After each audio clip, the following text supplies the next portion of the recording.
All right, welcome to Hoops Tonight here at The Volume. Happy Thursday, everybody. Hope all of you guys are having a great week. We were doing an instant reaction to last night as the Golden State Warriors notched their 7th win against teams that have top 6 records in the NBA, beating the Oklahoma City Thunder. We're going to break that game down, and then we're going to continue our trade deadline content with my 3 favorite destinations for Jimmy Butler. You guys know the drill. Before we get started, subscribe to the Hoops Tonight YouTube channel so you don't miss any more of our videos. Follow me on Twitter at _JasonLT so you guys don't miss show announcements. Don't forget about our podcast feed, wherever you get your podcasts under Hoops Tonight. It's also super helpful if you leave a rating and a review on that front.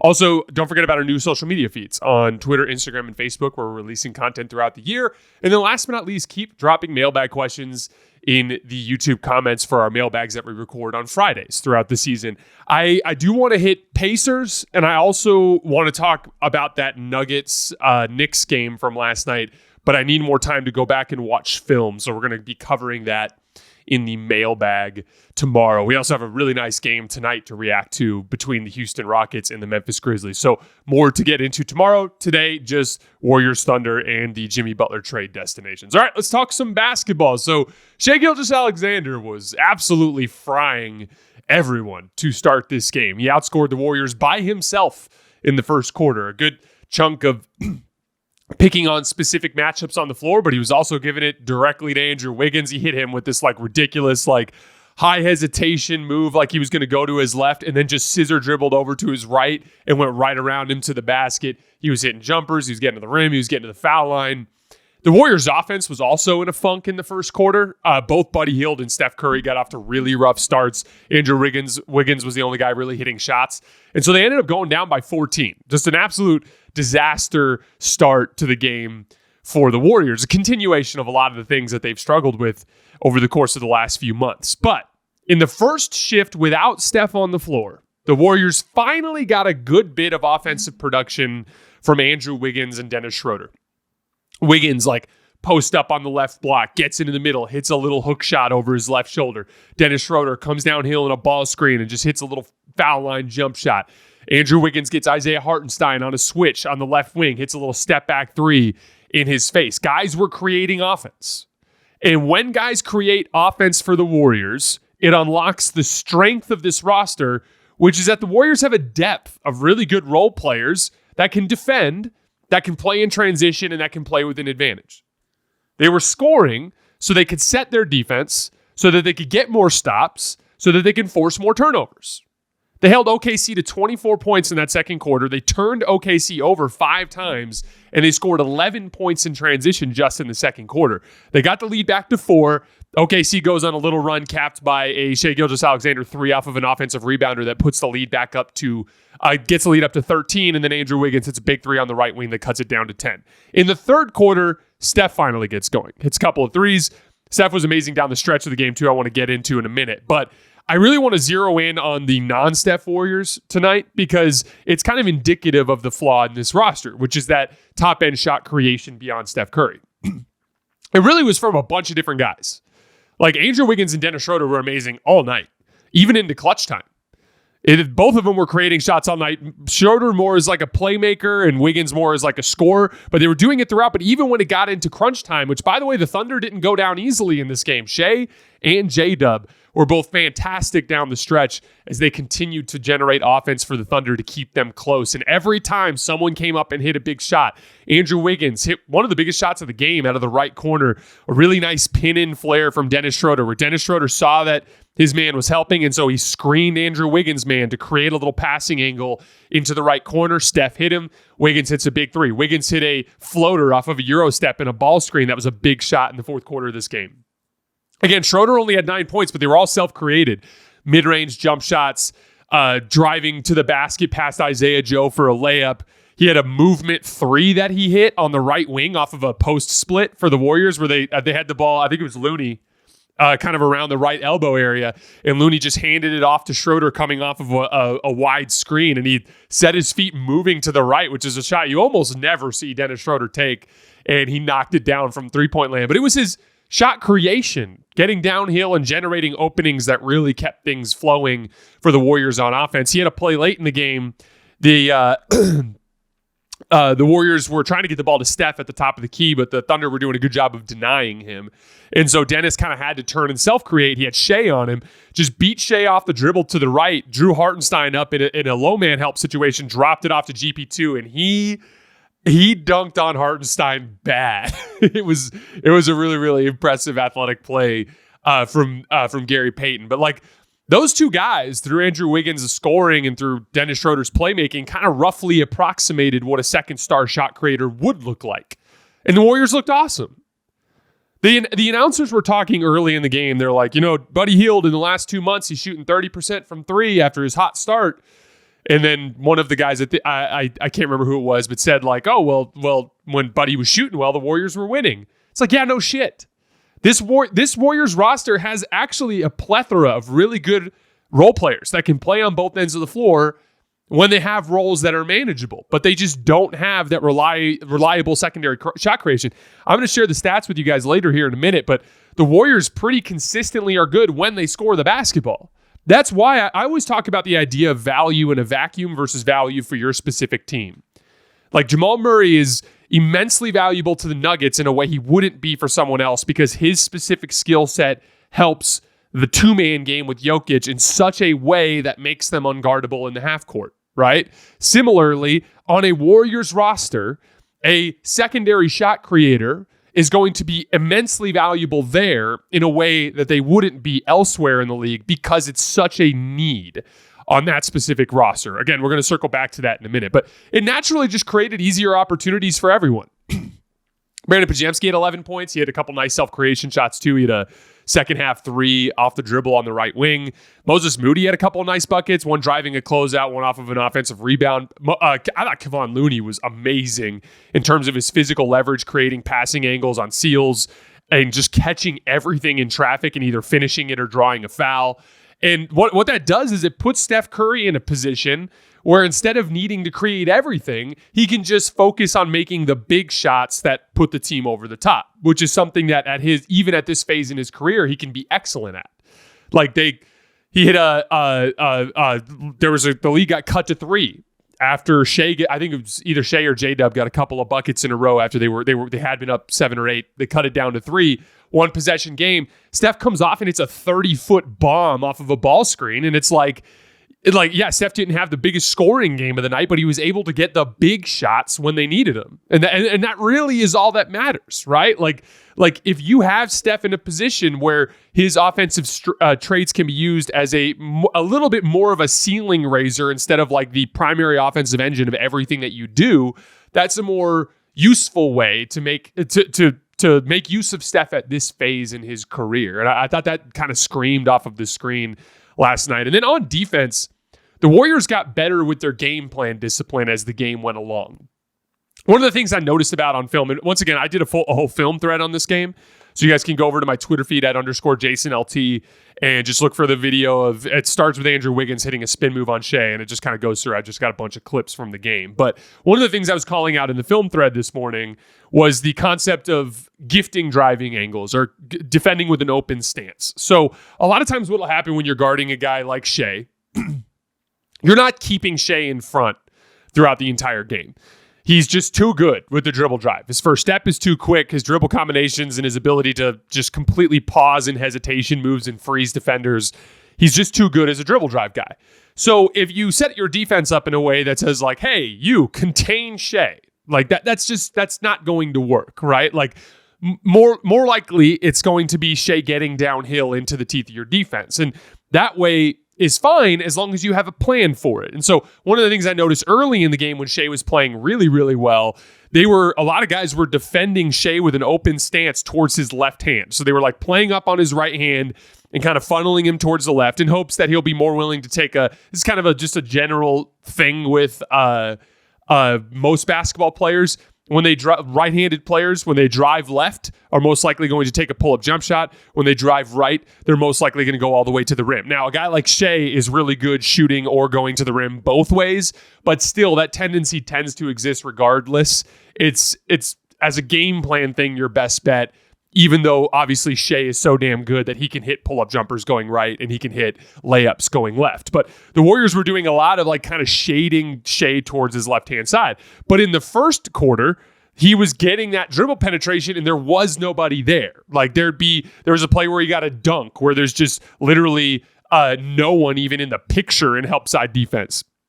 There was a play in the post where I think Pods was like overplaying him towards the middle and giving up the baseline, and Shai just ripped baseline, but there was no help there. Looney was all the way on the opposite block, and Shai just made a little left-handed shot in the lane. And so it was like, okay, we're not doing our job here within the game plan, which is like, if we're going to give up dribble penetration, we're sending him left, and we need to have the help ready. And you could just visibly see a difference in their help side and how on time they were in the second, third, and fourth quarters, where guys were still kind of opening up to the left and letting Shai go, but he was running into bodies like no further than 10 feet sooner than 10 feet from the basket. So like he was running into traffic, which is going to test one of Shai's weaknesses as a playmaker, which is that he is a good playmaker, but he will sometimes shoot through multiple bodies instead of making kick out passes, and you can force him into some misses in situations like that. And I want to be clear, like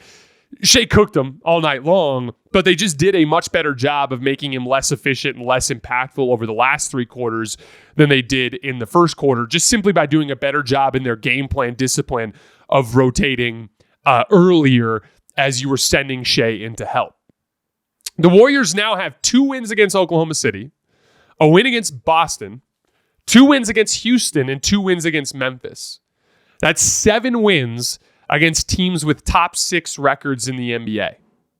According to Cleaning the Glass, Golden State now has 11 total wins against teams in the top 10 in point differential. Only Houston and Oklahoma City have more. No other team in the league has double-digit wins against teams in the top 10 in point differential. And one of the things that consistently stands out in these situations, when they score, they can beat anyone because they play really good defense and they get out in transition. In those 11 wins against teams in the top 10 in point differential, the Warriors have a 119 offensive rating. When they score, they can beat anyone. And that extends throughout their entire schedule. When they score at least 118 points, just total points in a game this year, they're 14-2. They lose almost every time they fail to get 100. It's a consistent trend. And so, like, when I'm talking about the Warriors and I'm pitching things like, hey, this is why it's worth making a move for a secondary shot creator, it's based on 2 simple concepts. One, I don't think you should be in the Steph Curry, Draymond Green business unless you're trying to win now. I just don't see the point. I don't think it's fair to Steph to try to rebuild while he's on the roster. There's time for that in the future. You may never have a player like Steph again, let alone for a very long time. So, 1, if you're in the Steph and Draymond business, it's got to be a win now business. And then 2, I really do think there's a kind of a mischaracterization of this Warriors roster as bad, when what it really is deficient in a key area. Right now, all of their subsidiary offensive talent, guys like Wiggins and Schroeder, Pods, Buddy Hield, these guys are all playing up a role. Like, Wiggins should really be your 3rd or 4th best offensive player on the team, not your 2nd best offensive player. Dennis Schroeder should be your 3rd or 4th best player, offensive player on the team, not your 2nd or 3rd best offensive player on the team. You need to slot these guys down. When you slot these guys down, they rely, like, think of it like this. Where you land in the hierarchy is how often you have to rely on difficult shot making, right? The superstar, he's going to have to rescue a lot of possessions. He's going to face the toughest coverages. He's going to have to take and make a lot of really difficult shots. The secondary shot creator, he's going to be leaned on in that type of role when the superstar's off the floor. So he's going to have to do that for like 15 minutes a game. He's going to have to take a lot of the rescue shots and the tough shots at the end of possessions, the coverage beating shots, right? But then he's also going to have to occasionally take tough shots when he's on the floor with the superstar and that guy's tired, right? Go down to the 3rd guy. It's like he's never going to lead a unit, but he will occasionally have to take a tough shot when the main shot creator on the floor is tired or in a bad matchup, and you have to try to rescue that possession, right? Go down to the fourth guy. He's probably never going to take a super tough shot, or very rarely going to take a super tough shot. Everything is with an advantage, second side action, all that kind of stuff, right?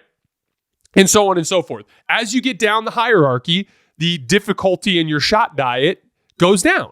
It's not exactly hard to figure out. So just for example, if you were to take let's say a guy like Cam Johnson, who's just a better offensive player than Andrew Wiggins and Dennis Schroeder, okay? If you were to put him into that second role and everyone goes down a role, everyone's shot diet gets easier. Not to mention Cam Johnson's shot diet in Brooklyn is harder than the types of shots that he'll be getting in the Golden State system. That's why I emphasize that. Right now, the Warriors have excellent coaching. I still think Steph is capable as a top-tier superstar of lifting a team over the top with the right type of team. And you've got this incredible depth of role player talent. They can play on both ends of the floor as long as they're in roles that are manageable. But you just simply do not have a guy that can consistently create shots off of Steph. And every time the guys that are in their roles that they're a little underqualified for, but they thrive, every time they thrive, which is inconsistent. Why? Because they're not qualified for those roles. Andrew Wiggins is an inconsistent number 2. You know why? Because he shouldn't be a number 2. So like with that being the case, if you can slot everybody down properly and put someone in that role, it is literally the one gaping weakness on this team. There are other moderate weaknesses. Oh yeah, you could probably use a little bit bigger of a center, right? Like there are little things that you can get into in terms of moderate improvements here or there, but there's one gaping hole in this Warriors roster, and it is in secondary shot creation or secondary star behind Steph Curry. And that's why I've been harping on that as much as I have this year. On the Thunder front, Shai is truly unbelievable. he had 52, and even with the better game plan discipline that the Warriors showed in the later portions of the game, they still couldn't really do anything with him. Shai has a trait that I think is something that makes him really gifted at getting to the foul line, in the sense that like when he sees a small gap that he can't necessarily get through, but that he has enough of an angle to have the defender out of position, he'll just keep attacking that gap with physicality. So like the defender will slide over and kind of hold him on the like kind of give him some contact on that first drive, but Shai will just keep pounding and trying to get through that gap, and inevitably the leverage angle he has where the guy's kind of on his side, that guy ends up holding or hanging on to him a step too long, and then the ref will blow the whistle. He just kind of puts the refs in predicaments where they have no choice but to blow the whistle. The pump fakes where he gets someone out of position and jumps into him, that sort of thing. He just is a complete master of his craft in every single facet. But the Warriors counted on something that many teams count on when playing the Thunder, that other guys will just miss shots. And with the exception of Isaiah Joe, who's been shooting really well as of late, and J-Dub, who put up 26, although it took him 26 shots, every other Thunder player struggled in this game. Isaiah Hartenstein, Lou Dort, Kason Wallace, Jay Will, I should say, Kenrich Williams and Aaron Wiggins combined to make 5 shots. They attempted, it looks like, 32. So they were 5 for 32 from the field between those guys. That's just not going to get the job done. And, and like as a result of that, over the final 3 quarters, the Thunder offense generated just 0.84 points per half-court possession. And look, I've been preaching all season with the Thunder that this team is prone to offensive lulls. I want to emphasize this because I get into this sort of discussion. Discussion's the wrong word, but I get this kind of feedback from fans in the comments often. When I'm talking about teams, I'm talking about them with respect to the tier that they're in. So when I'm talking about flaws and strengths for a third tier contender, call it like the Lakers, for instance, it's going to be different than the way I discuss a second tier contender, teams like Dallas or Denver or New York, versus the way I discuss a top-tier contender like Cleveland, Oklahoma City, and Boston. I know Oklahoma City is a lot better than Golden State. I think even Warriors fans would admit that if they face OKC in a first-round playoff series that they would get beat. It's not about that. We're talking about Oklahoma City has real championship pressure, And so when I discuss them, I'm discussing them as in terms of like what could get them beat in the conference finals or in the NBA finals. What could get the Thunder beat if they ran into a game 6 against Dallas or a game 6 against Denver or a game 6 against Boston or a game 6 against Cleveland if they make it to the NBA finals. That's what I talk about there.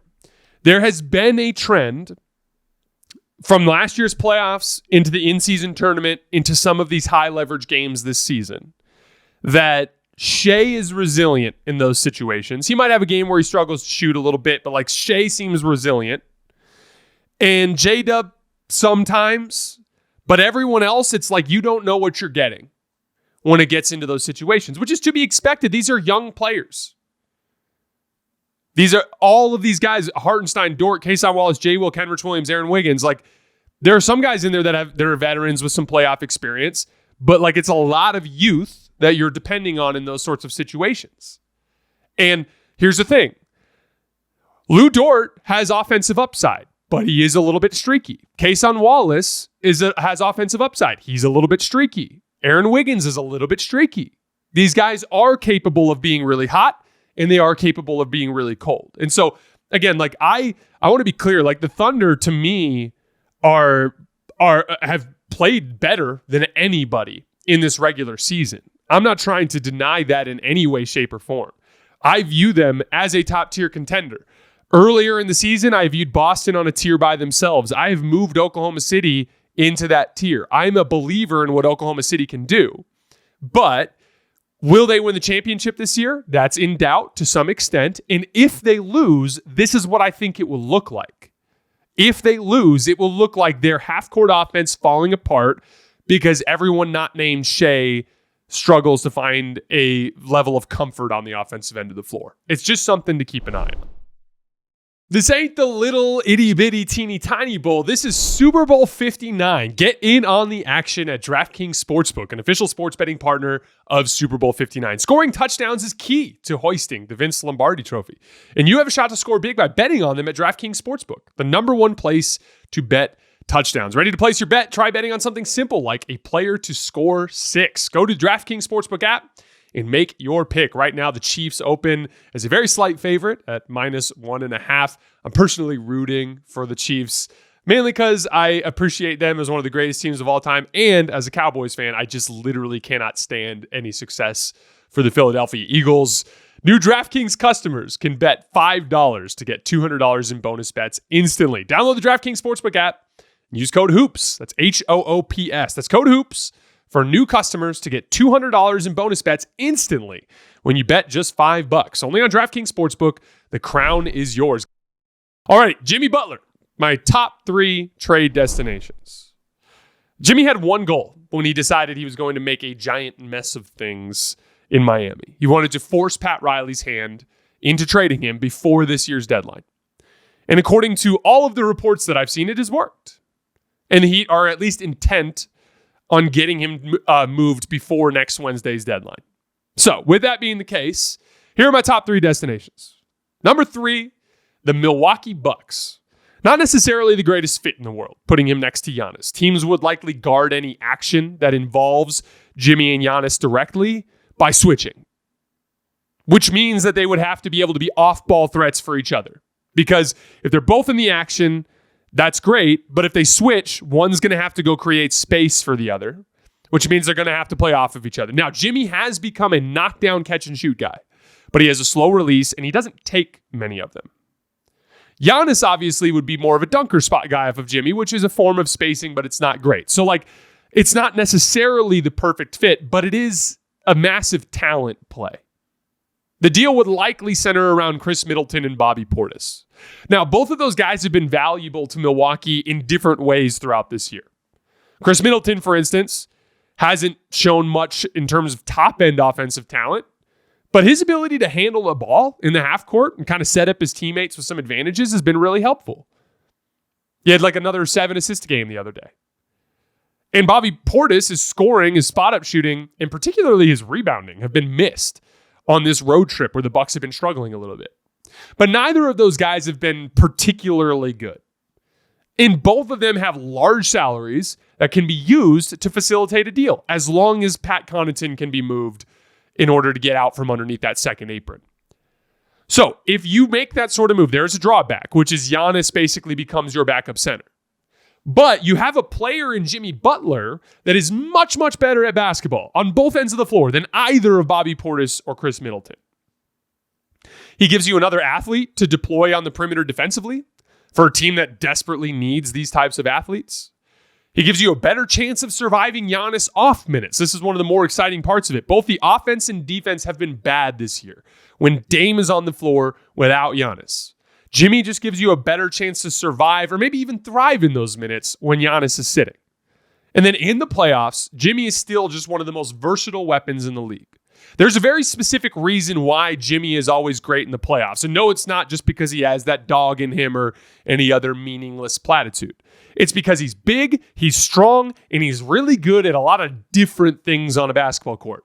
The size and strength makes him less vulnerable to the playoff physicality when you get into that setting. And then his versatility allows him to adjust his approach on either end of the floor from opponent to opponent.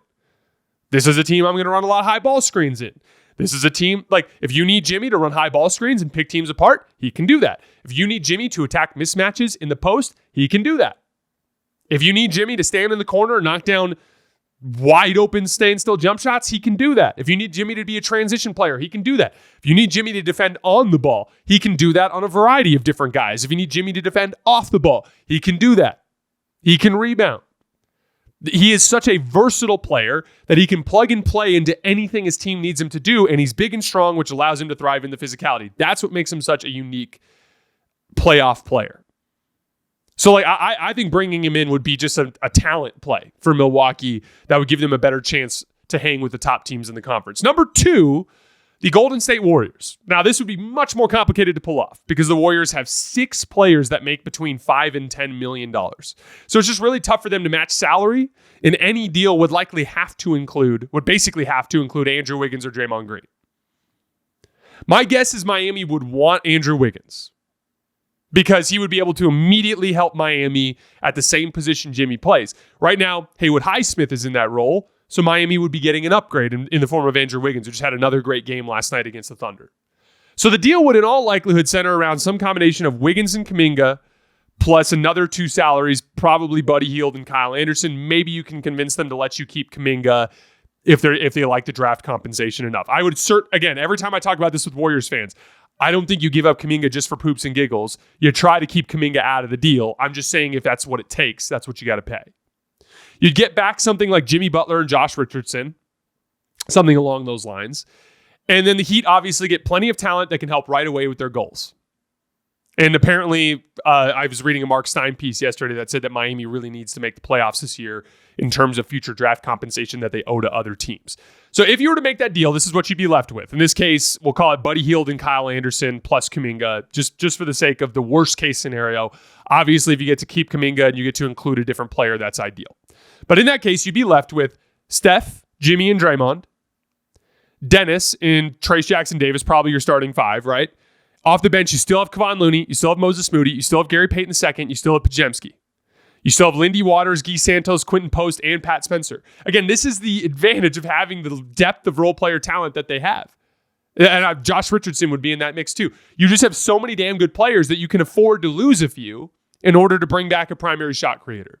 You get a star to anchor units with Steph off the floor. You get an offensive star to run 2-man game with Steph that teams will not want to switch so you can get teams into rotation consistently.